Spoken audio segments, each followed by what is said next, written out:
Remember this? Picks up the puck, has it, gypsy doodle, look at all this, he scores!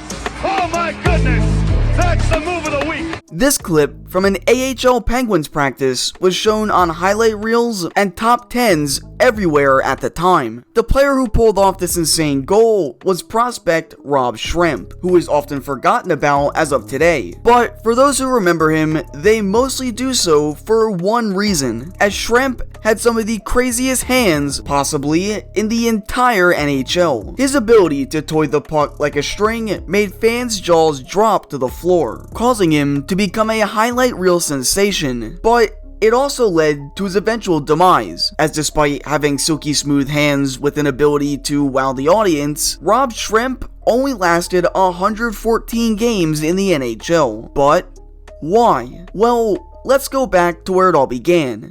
Rob Shrimp would play in the OHL for 4 years, starting things off with the Mississauga Ice Dogs, impressing many with a 74-point season, taking home OHL Rookie of the Year. Now, you would think he'd be considered a valuable asset to the Ice Dogs, but instead, he was a valuable trade asset, going to the London Knights just 3 games into the following season, in a move that would change Shrimp's OHL career in perhaps the best way possible. In the 04-05 season, Shrimp would score 41 goals, notching 90 points, helping his Knights make the playoffs, where they'd eventually take home their first ever Memorial Cup. That year, Rob was also selected to play for Team USA in the World Juniors, where he'd capitalize off his opportunity, producing 5 points in 7 games. Shrimp got drafted in the 2004 NHL Draft, 25th overall by the Edmonton Oilers, and after winning the Memorial Cup and having a strong World Junior Championship, Shrimp was looking extremely promising, and his final season as a Knight made Edmonton fans even more excited to see what Rob had to offer, as he would explode for a 57-goal, 145-point season, turning heads league-wide. He would make his pro hockey debut during the 06-07 season with the Scranton Penguins, where he would pull off that magical shootout drill goal, and at this point, the hype for Shrimp was through the roof, causing him to get a call up to Edmonton on April 5th, 2007, where he'd officially make his NHL debut. He wouldn't score a point,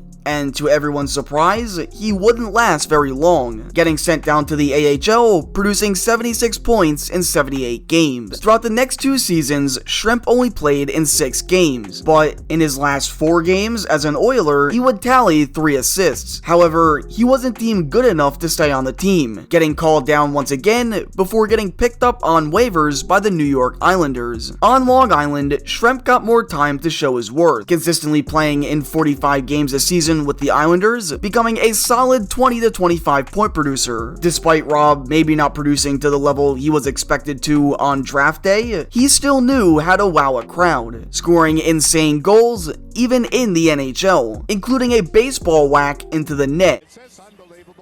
But Shrimp's time as an Isle ended after his second year on the team in 2011, where he'd get taken off waivers again, this time by the Atlanta Thrashers, playing in just 18 more games before leaving the league to play overseas. Shrimp's NHL career was now over, and many don't know why he never panned out in the NHL. Well, remember that goal in Scranton? It showcased how fancy Rob was with the puck. Shrimp knew the move could get a reaction, and he knew he had the insane hands to pull off those lacrosse style moves, but he refused to do anything else that was asked of him due to pure stubbornness. Let me explain. Years later, Shrimp tried to make an AHL return, signing a professional tryout with the Portland Pirates, eventually becoming the team leader in points and making the AHL All-Star Game because of it. At the All-Star Game, Shrimp got to compete in a shootout-like challenge, and you'll never guess the move he pulled off. The Rockford Ice Hockey Net. Here comes Rob Shrimp, first shooter. Look at the lacrosse moving. Oh, it's stopped by Lane. He got the arm on it. The same move that gave him his ticket to fame. He was nasty with the lacrosse move, and he knew he could do it, but it showed how stubborn he really was. See, while in the NHL, his coaches tried to convince him to focus on improving some other parts of his game, also telling him that lacrosse moves, while impressive, aren't the only thing that could make a good player. If he just listened and took their advice, perhaps he'd have a more lengthy and memorable career. A few years ago, the Spittin' Chicklets podcast podcast hosted an episode that featured Rob Shrimp, and he himself even admitted what went wrong. Do you think that your creativity and the way you wanted to play the game led to maybe a little bit more stubbornness in the fact that you didn't want to adapt to the old school way? Yeah, I think I was confident, and I knew that it could work in my heart. You know, so it's hard to accept, and being stubborn and being immature, being, I guess now I see it in a different light, as arrogant is not the answer. Sometimes adapting and it's okay to swallow your pride is important. Like, I stood on my principle for too long. Now, with Trevor Zegras pulling off insane lacrosse-style plays on a consistent basis, it was the perfect time to bring up Rob Shrimp, as although what Zegras is doing is extremely impressive, what separates Shrimp from Zegras is that Zegras displays much more versatility in his game that Robbie Shrimp often lacked. Shrimp's story just goes to show that you can make as many fancy plays, dekes, and moves as you like, but in order to succeed in any professional league, you need to focus on all aspects of the game, something Shrimp failed to realize and failed to do. But every now and then, if you really want to dial up a crowd and showcase your skill sets, then a little razzle-dazzle may be all you need to cement yourself in NHL history, in the eyes of the fans at least.